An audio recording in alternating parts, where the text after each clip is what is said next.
Herzlich willkommen zum eBay SEO Podcast, heute mit der Folge Nummer 5 und diesmal wieder mit meinem kongenialen Partner Michael Groß, weil das Thema heute ist so super spannend, dass ich quasi hier mich nicht traue, alleine vor die Kamera zu gehen. Da muss der Michael auf jeden Fall am Ball sein und ja, gleich geht's los. Bleibt dran.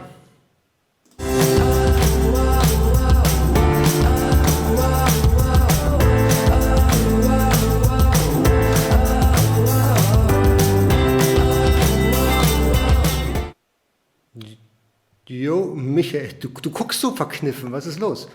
Ja, ich gucke immer so verkniffen. Ich bin halt Ah, kein Kamera. komm, erzähl nicht, sei froh, Ich da vor die Kamera.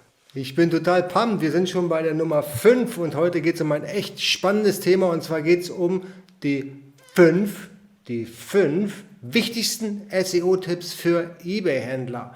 Und da ist mein kongenialer Partner, der Michael Groß, natürlich der richtige Kollege, der hier die besten Tipps und Tricks raushauen kann. Und dann wollen wir gleich mal zu Wort kommen lassen. Michael, ich weiß, du bist völlig unvorbereitet, weil ich habe dir das Thema vorhin noch nicht genannt.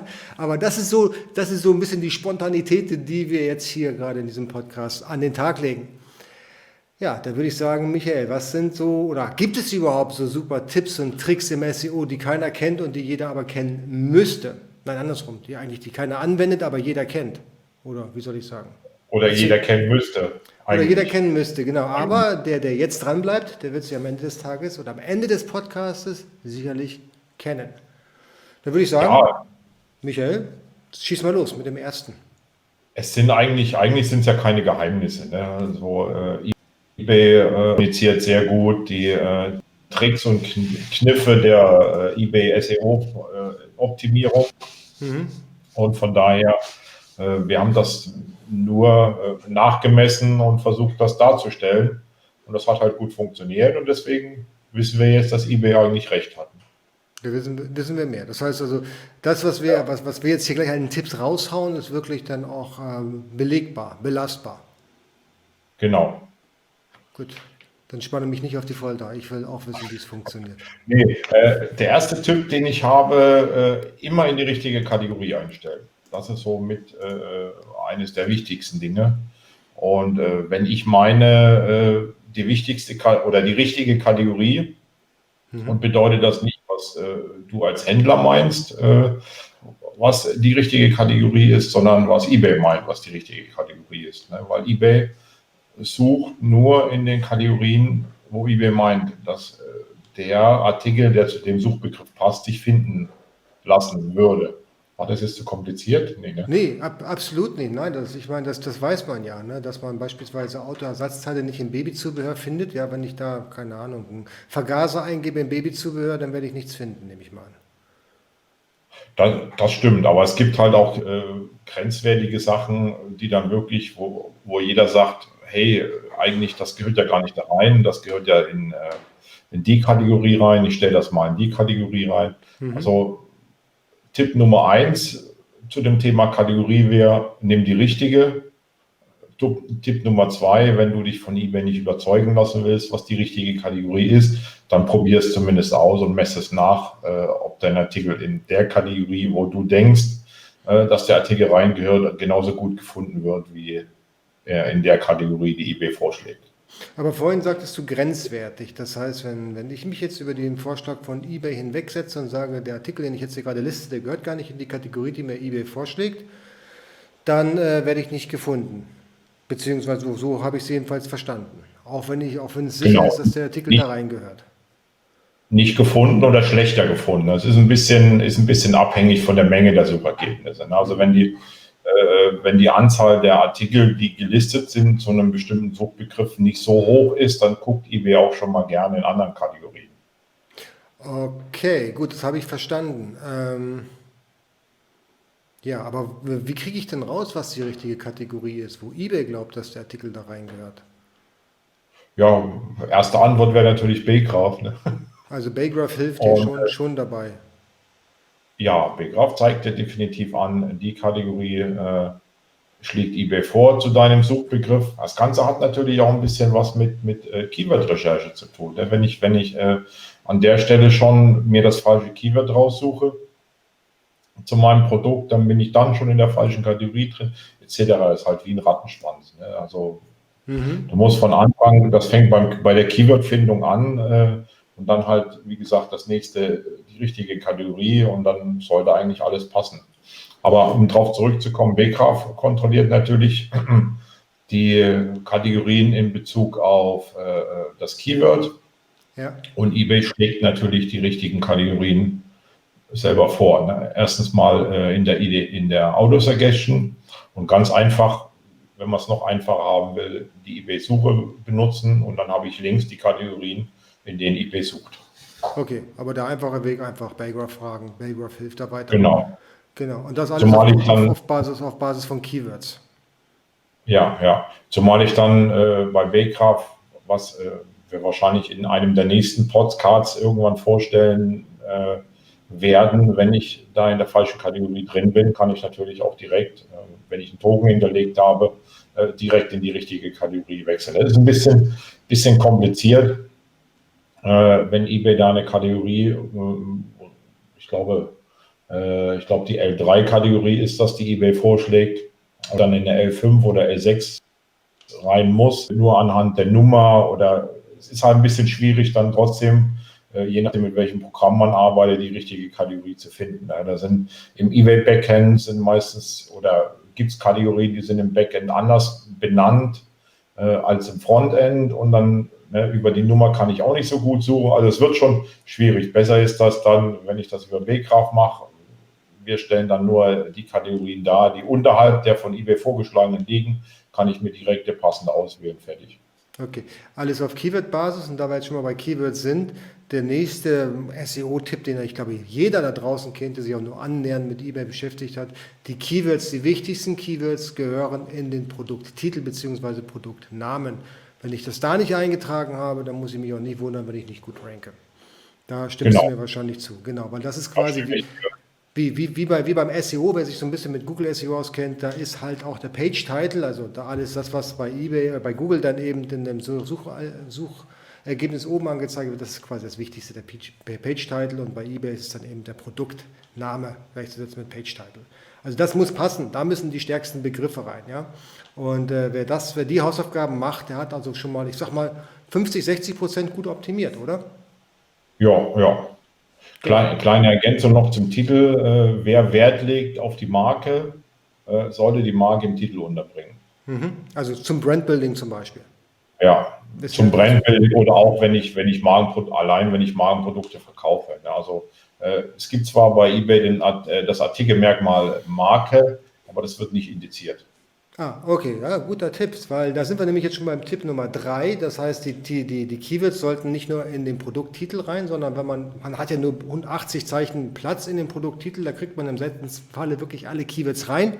Das heißt, den Rest der Keywords könnte man ja auch in die Produktmerkmale integrieren.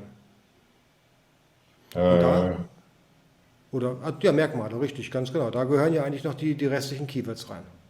Könnte man, wird aber leider auch nicht indiziert, zumindest die Merkmale, die man selber vergibt.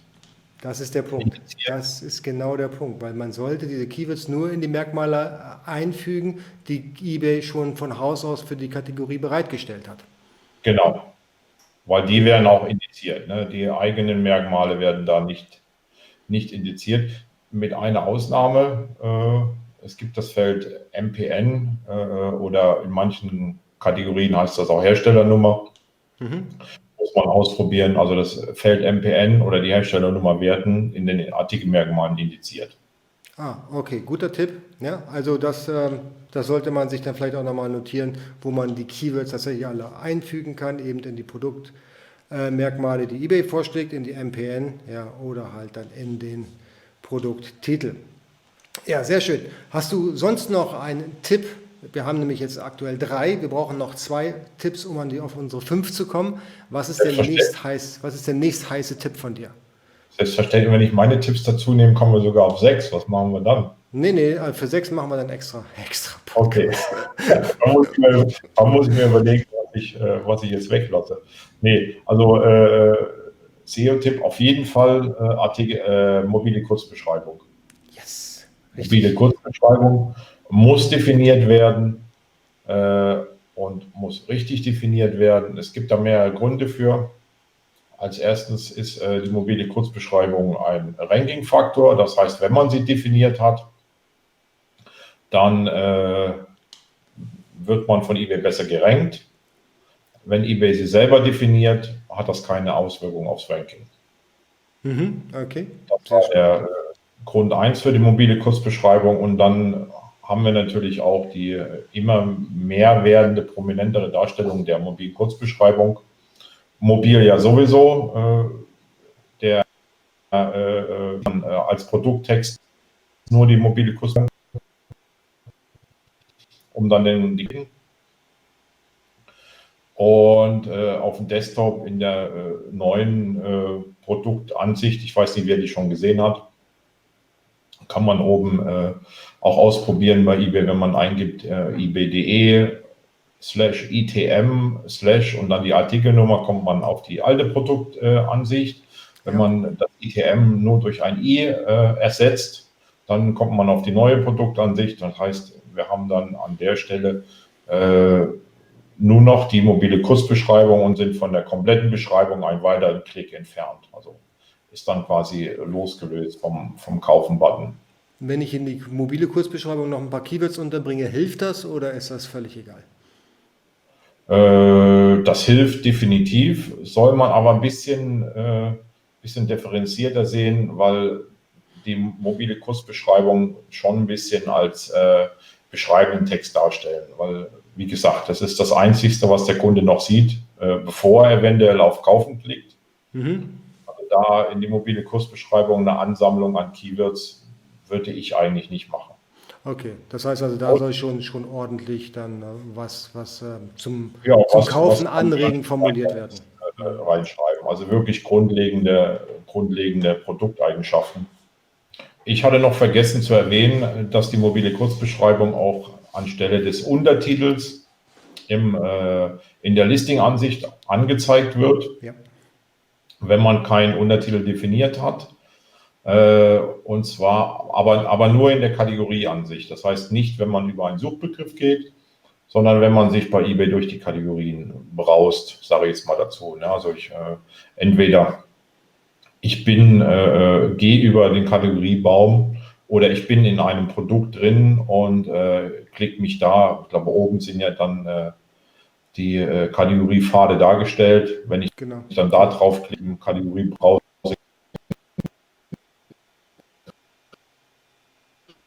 bekomme dann an der Stelle Untertitel. Ja, das musst du bitte nochmal wiederholen, da warst du gerade wieder kurz weg. Also wenn du da oben auf die Breadcrumb klickst oder auf den Kategoriebaum, der sich da oben darstellt, dann komme ich auch auf die mobile Kurzbeschreibung als Untertitel.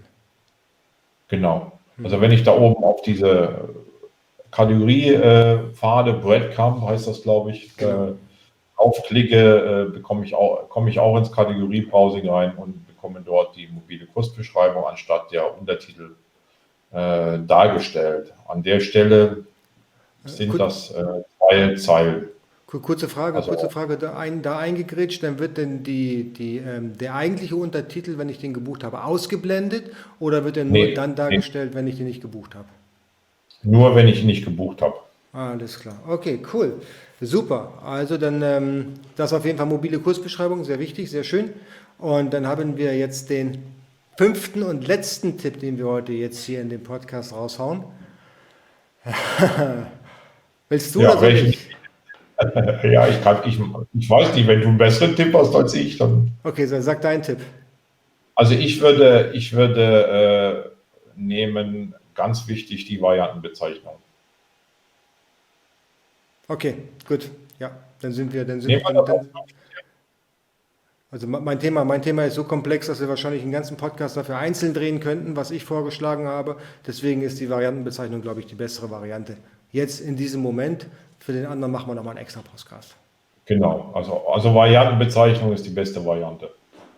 Gut. Ja, genau, also, um das Wort vielleicht, genau.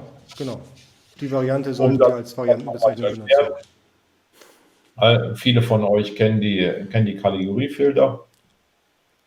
Und diese Kategoriefilter sollten mit den Variantenbezeichnungen übereinstimmen. Genau. Und nicht nur ungefähr übereinstimmen, sondern exakt Buchstabe für Buchstabe, Sonderzeichen für Sonderzeichen. Keine Abweichung. Genau.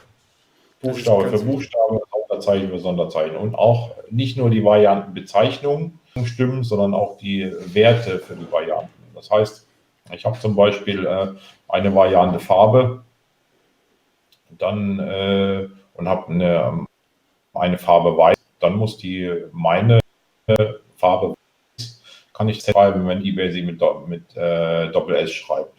Und das zum Beispiel als Beispiel. Ne? Und wenn ich eine Farbe grau habe und eBay arbeitet mit Anthrazit, dann muss ich mir überlegen, ob ich meine Farbe Anthrazit nenne, ob ich dann 2 Varianten reinmache, ist auch eine Variante, dass ich halt quasi eine Farbe Anthrazit habe, eine Farbe Grau, die eigentlich gleich sind, aber ich werde dann zumindest unter Anthrazit gefunden, wenn der Kunde den Filter Anthrazit benutzt. Genau, sehr großartig, genau. Man kann ja dann hinten in seinem Backend von seinem ERP dann eben sagen, das eine ist dann halt eine Stückliste und die Stückliste besteht aus einem Artikel und zwar dann aus dem Artikel, der dann die andere Farbe eigentlich hat, die bei mir im System hinten hinterlegt ist. Damit, wenn ihr mir folgen könnt. Genau. Aber so machen wir das tatsächlich auch haufenweise. Das heißt, wir machen dann eben beispielsweise, wenn man Farben hat, wir haben ein Beispiel, was du vorhin schon gesagt hast, eben Grau. Ja, bei uns heißt Grau Silber oder Chrom. Ja, dann haben wir alle 3 Farben angelegt, einmal Grau, einmal Silber, einmal Chrom. Aber am Ende des Tages bei uns im System, im Backend-System läuft alles auf einen Artikel raus, dann eben den Chromartikel. Ne? Ja. Genau, und das funktioniert wirklich sehr, sehr gut, großartig eigentlich, weil so findet halt jeder Nutzer den Artikel, wenn er über die Filter geht, aber es gibt natürlich auch noch einen Pluspunkt bei eBay, dann, wenn man dann direkt sucht nach dem Produktnamen mit der Farbe. Ne? Ein großartiger SEO-Tipp. Gut, dann sorry? Das kommt natürlich dazu, dass die Variantenwerte voll indiziert werden. Ja, das heißt, man muss sich überlegen, wie man die Variantenwerte nennt. Gut, bei Farben ist es jetzt ein bisschen einfacher. Aber es gibt zum Beispiel unterschiedliche Variantenmöglichkeiten. Ich sage mal als Beispiel vielleicht ein Tonerhersteller, der dann quasi in den Variantenbezeichnungen direkt weiß ich nicht, das Druckermodell reinschreiben kann oder die Tonerherstellernummer zum Beispiel, ne, die dann quasi indiziert werden. Das heißt, ich kriege zum Beispiel, wenn ich Toner verkaufe, dann kriege ich meine Toner für 250, kriege ich also 250 Hersteller-Artikelnummern da rein und muss nicht versuchen, die in den Titel ranzuschreiben, was sowieso nicht funktioniert. Ne? Also die sind dann quasi alle indiziert. Ne? Also ich schreibe dann nicht, weiß ich nicht, Toner für HP Schwarz-Weiß, sondern ich schreibe dann einfach HP X53 oder irgendwie so. Ne? Also quasi, man muss sich dann überlegen, wie sucht der Kunde. Man muss wissen, Varianten werden indiziert. Und dann muss man die Varianten halt so anlegen, wie der Kunde auch ganz normal im Suchfeld den Artikel suchen würde. Genau so ist es. Perfekt, genau. Gut, so, dann fassen wir nochmal zusammen unsere 5 Tipps. Das heißt, also, los geht's. Der Tipp Nummer 1 war von dir. Du hast den Titel als Tipp Nummer 1, oder? Naja, dann dein Tipp Nummer 1 war in die richtige Kategorie zu listen. Genau, das war Tipp Nummer 1. Tipp Nummer 2 ist, die Keywords in den Produkttitel einzufügen, ja, weil da ist es das stärkste Ranking-Signal bei eBay. Tipp Nummer 3 war, dass man die restlichen Keywords dann in die Produktmerkmale integriert. Genau. Tipp Nummer 4 war die mobile Kurzbeschreibung. Yes, also mobile Kurzbeschreibung ist wirklich ein Must-Have, da kommt er nicht drum rum. Super, super wichtig. Und Tipp Nummer 5? Tipp Nummer 5 waren die Varianten. Genau, die Varianten nochmal als zusätzliches Ranking-Signal. Wunderbar, dann haben wir jetzt, das sind die wichtigsten Tipps. Den Tipp, den ich mir ganz oben auf die Liste geschrieben habe, den haben wir jetzt nicht besprochen, weil da habe ich vorhin schon gesagt, okay, das ist quasi ein so wichtiger Tipp, dass wir da einen kompletten Podcast mitfüllen können. Das werden wir dann auch tun in naher Zukunft. Und so lange bleibt uns treu, wenn euch das gefallen hat, Kanal abonnieren, entweder hier bei YouTube oder dann hier beim Podcast, was ihr auch immer gerade hört. Und wir sehen uns bei der nächsten Folge. Vielen Dank nochmal an dieser Stelle für Michael, seinem Einsatz. Bis dann, macht's gut, tschüss.